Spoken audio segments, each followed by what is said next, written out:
I am so excited to be here today, day 2 of MJ BizCon, with Julie Herzog of Fortis Law Partners. She runs the corporate division there, and she's also with Full Velocity Consulting. Julie, Yeah, yes, thank you for so joining glad us. to have you here. And Absolutely. you got to speak this morning. Yes. What was that like?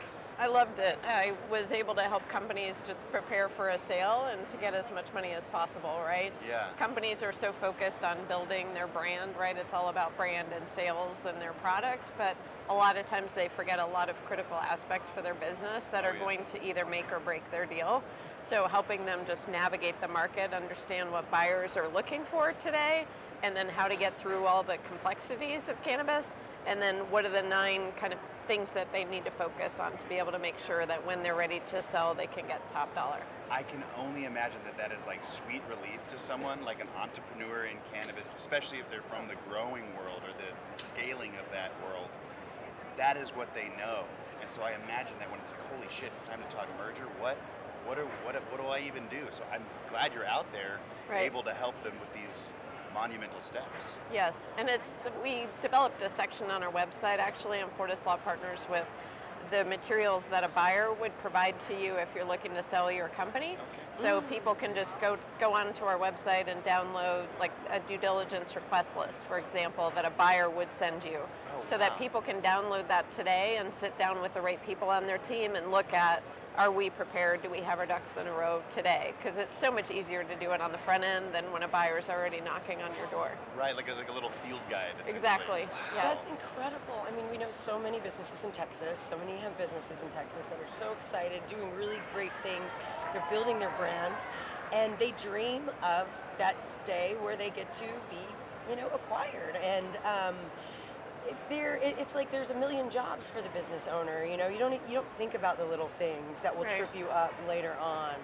So what are some of the things that you see some business owners not doing early on that they really should be that could maybe help them? Oh, yeah. Yeah, I mean, I think the biggest thing is lack of good record keeping, right? And I talk to clients about, it's about your product or profits, it's about the paper, and it's about your people. I love that. The 3 Ps. The 3 Ps with Julie Herzog. Okay. It's a product. Product, profits, and people. Product, paper, and people. Oh, paper. Dang it. Or profits, paper, and people. Right. Yeah. Either one. Like Right. it's this products and profit are really like one and the same, right? If you don't have a good product, you're not going to make good profits. Yeah, exactly. Profits, paper, and people. Okay, and so can you peel that back just a little bit, Yep. Yeah, I talked a little bit in my talk this morning about what cannabis companies are really looking for, like what are buyers focused on today. And the number one theme that runs through all of the deals is being number one in what you do. So it's either being number one in your geographic area or being number one in your product. So for example, the recent acquisition or option by Canopy to buy Wana Brands, right? They're after the number one THC gummy in the US. And once THC is legalized on a federal level, they have that option to buy Wana. So Nancy Whiteman was able to, position her company perfectly by being number one. Or the acquisition recently of Los Sueños in Colorado, it's the largest outdoor grow. Again, they're number one. Wow. So how can you position your company to say, like, my product is number one in my category, or I'm number one in my geographic area? Right. Great. Wow, there's so much to get into just there, but real quickly, side note, I find it so cool that Wana Brands has been able to, in a way, through this option, apply pressure to the federal government by saying, hey, we're already showing you that the money is ready to come in and that the economy is going to boom. We're just waiting for you. It's like it's a really great protest, like a business feat. Right. In this game. And it'll be interesting to see if Canopy and others start doing more of these deals, right? Yeah. These, an option to buy the company when THC is federally legal. Right. So, and I also talked today about the stock prices of companies. So I looked at, what are the market caps and what are the differences in valuation? And some of the big players, their stock price right now is like, 15% or between 15% and half of what their high was in the last year. Wow. So if you're going to do a deal, make sure you get the cash up front, like Nancy was able to do, Right. rather than just be dependent on stock, because Right. the stock, could be worth something, when you sign the deal, and then, like the Hexo deal for the Hexo acquisition from earlier this year, they negotiated a deal when the stock price was $7.53, and now it's $1.73. So if you sell your company at $7.53 and you get only stock in that deal, you've got a tax bill based on that $7.53 stock price, and you don't have the cash necessarily to pay the stock bill. And now the stock is trading at $1 and change. So that's 15% of what it was when you signed your deal. So you sold your company at one valuation, and 5 months later, it's worth a fraction of that. Right. You don't want to get stuck in that. Yeah, who wins in that scenario? I don't think either party wins, Right. right? I mean, the Yeah. buyer, I They're guess, losing. and, Stock some price perspective. plummets. Right, exactly. Everyone's losing. Okay, let's get back to profits, Patrick. Yes, That is the yes, number one right. key. Yeah. No.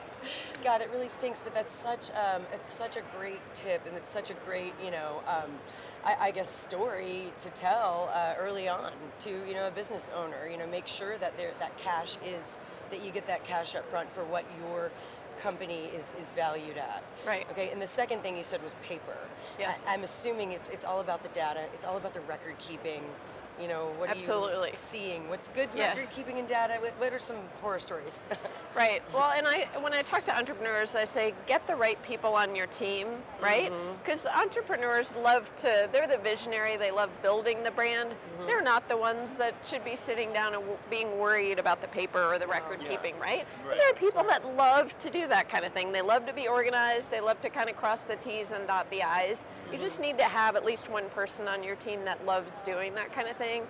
So making sure that you've got, contracts signed by both parties, that you know where things are, that you've got good financials, right? And you have invoices that back up every single transaction. I can tell you one horror story of a client that we wanted to help this company sell to a Canadian public company, and they were going to need audited financials at one point, right? The business was a mess. I mean, there's just not good record keeping. They hadn't opened their mail in months. They weren't paying their bills. Right. And when we got into the financials, it was a mess of like business expenses and personal expenses and no invoices. And, how do you claim something is a business expense if you have like no invoice to back it up? Right. So sometimes it becomes impossible really to get that company in order to be able to sell to another public company. But What that- a that is what nightmare. you're- What a yeah. nightmare. So the product is there, right? The profits are there, but you don't know where the profits are going, and it's just like, Right. sorry, nobody's going to come along and take on that mess. Right, they're not going to take Wow. that risk, and there are way to structure deals like, for a company like that might be number one in their industry for certain things.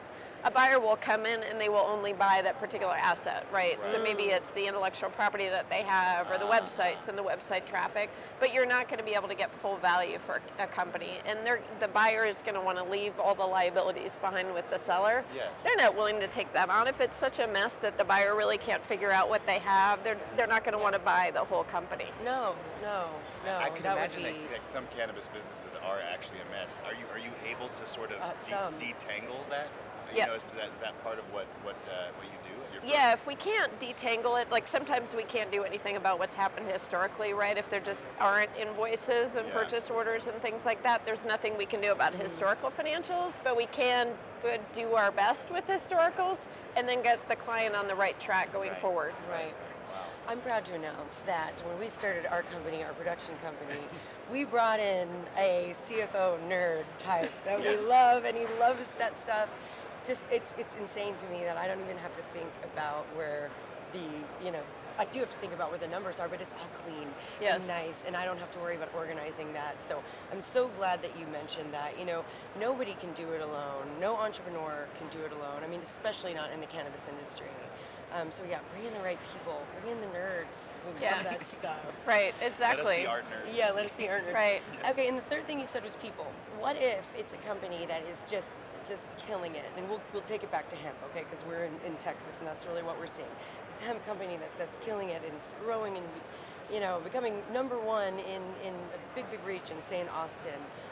But it's maybe a married couple that came from a totally different industry, and we're just following our dreams. I would imagine that a a big publicly traded company would look at us and say, well, they might not have the people. They have the product, but not the people. Is that, what are you seeing there? Yeah, as a matter of fact, the market statistics show that 97% of it, the time that a buyer walks away, it's because they weren't confident in the management team. Wow.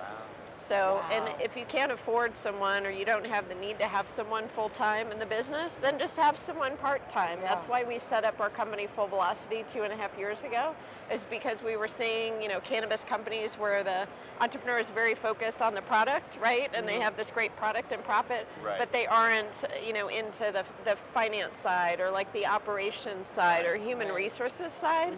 So we come in and maybe just for a few hours a month, we make sure that things are buttoned up and on the right track. That's so awesome. Yeah. That's so awesome. So a cannabis company could reach out to you, like a grower who We need a wants to gun, do it. hire Yeah, guns. would Yes, exactly. could reach out to Full Velocity, and they could confess all their sins to you. Absolutely, yes. And open the books and share all their fears. We're and bad you at this. would, Yes. and then Full Velocity would come on and just put together a plan. Right, exactly. On the finance side, we put together a plan on finance, human resource, and compliance on the Full Velocity side, and then on the legal, the same thing. And like you're saying earlier, it's so important to be vulnerable and just show all your weak spots, right? Yeah. It's I much bet. better to kind of show it to your experts that are there, and especially on the legal side, we have ethical obligations to clients, but we also are able to get in and kind of clean things up. Sure. Because a lot of what we see, in cannabis is there are all these ownership restrictions, right? Yeah. And so companies will come to me and they'll say, well, on our cap table, we have these two owners, but really, on the There's mom side and we dad, have yeah. mom and dad gave us money and this other person, and Yeah. well, on the books it's, Wow. Jane Doe, but it's actually John Doe that provided the money.